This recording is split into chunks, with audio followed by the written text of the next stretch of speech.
Hi guys, welcome back to my channel. Today I'm going to show you how to full screen display or this full screen display setting on in a Samsung A14. So all you have to do, open the settings on your phone and go to the home screen and lock screen. Here you can adjust your home screen and lock screen. You can go with the standard mode and icon pull down gesture. You can adjust it home screen layout here,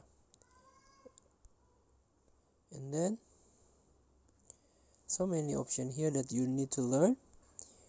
Next, we go to the another setting button, display and brightness. So this is like, if you choose this, you go to light mode. I prefer dark mode here, or you can auto switch. This one, font and display size,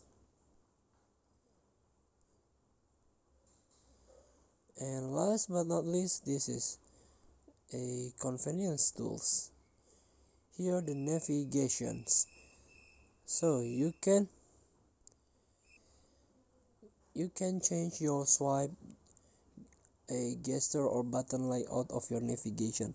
So please feel free to try. Thank you for watching. Don't forget to comment, like and subscribe, and also click this button below. See you in the next video.